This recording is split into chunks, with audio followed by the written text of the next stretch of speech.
Another episode of Solar Pulse. I'm Kuda. So today we just want to take you through the last stages. When you've done your installation, everything is looking good. As you can see this presentation here, the trunking is there, all the connection are done. You have tested your polarities, you've worked with your multimeter to check all the voltage are flowing through in your system. Now we want to switch on the system and do the programming. That's the most important thing, to make sure your system runs for a long time. Sometimes you can just switch it on and it works. That's good. But the most important thing is, have you fed the correct information into the inverter to make sure it charges your battery correctly? Because some batteries require communication cables. For inverters, that does communication. In some instances, you're going to set up this battery as user defined. So when you're setting it up as user defined, make sure you've got your manual close by to make sure you program the battery correctly, to make sure you program your solar panels correctly. That way you are guaranteed your system will last a long time without giving problems to your clients. So let's go for it. So the first port of call to switching this setup on is, we start with our battery. That's our first port of call. All the breakers, you have to make sure all the breakers are off, nothing is up. When you switch on your system, your inverter is off. Now we start off with switching on the battery. So we've switched on the battery. It will take a few seconds for the battery to calibrate and kick in. Then it starts showing you the details on the battery display, and on top there's a state of charge. It shows you whether your battery is fully charged or not. Then once you have switched on your battery, then you switch on your inverter. Automatically, because the battery is interlinked direct to the inverter, in this case, it will switch on. So you hear a beep sound and your inverter is switching on. Once your inverter is switched on, what you then need to do is to check the programming of your inverter to make sure all the settings that interlink it with the battery and the solar panels is coinciding, and everything. There's nothing that may cause future problems to your solar system, because this is one critical aspect which most installers don't go through, because they think if the system is already operational, everything is working properly. But without programming, it means long term, maybe you're overcharging your battery, maybe you're undercharging your battery. So if that happens, it means your battery will be affected. So in this case, let's just quickly go through the settings. So once you have switched on your system, before your system even starts powering your loads, then you need to go to your settings, and in your settings then you are going to look for, there are critical settings that you need to look for. If you have put a lot of solar panels, you want your your client to have the advantage of using more of the sun during the day. So in this case, we set it on solar, utility, then battery. This way, solar is the priority, utility comes second, then the battery works last if there's no solar and if there's no utility. So in this case, we are going to press our enter. So on our enter, we are going to scroll downwards. So in this case, you can see it's our setup is utility, solar, and battery. If there was a different setup, we would then need to change that setup. So we'll move on to the next.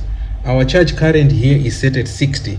So in this case, our battery, we are going to set it up at 40 amps, because you would rather do low charge to maintain proper charging of your cells.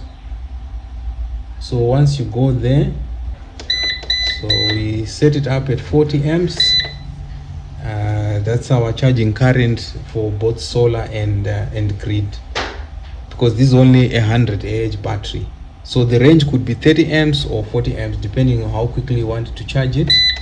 Then we move on this setting here where it's written AGM. So because this battery we are setting it up as user defined, we need to change the AGM, because if you leave it on AGM, it will overcharge your battery and eventually killing the cells of your battery. So we'll set it up at user defined, because when we set it up at user defined, we then enter the parameters for the battery, so that at least the battery is recognized by the inverter whenever it's time for charging. So we continue on our settings. Here charging from grid is set at 30 amps, which is fine, so we leave it there.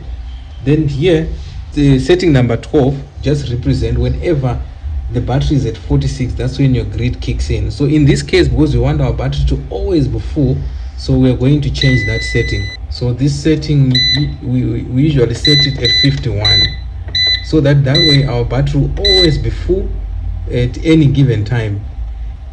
Then setting number 14 is set at 54 volts. This battery is programmed at 54 volts, so that's the correct setting. We move on to the next one.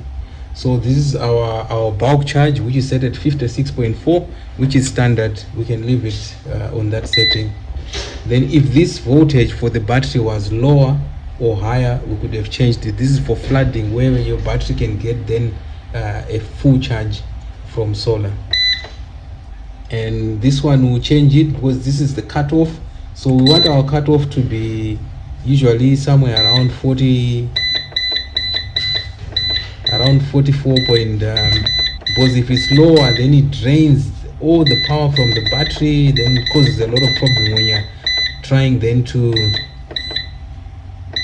recharge your battery. So always make sure the cutoff is set so that it knows, the inverter knows when to cut off power coming out of the battery if the battery reaches that point of discharge. So basically these are the core programming that you need to make sure they are set. You set your charging current. In most cases with a single battery, that's like maybe between 30 to 40 amps.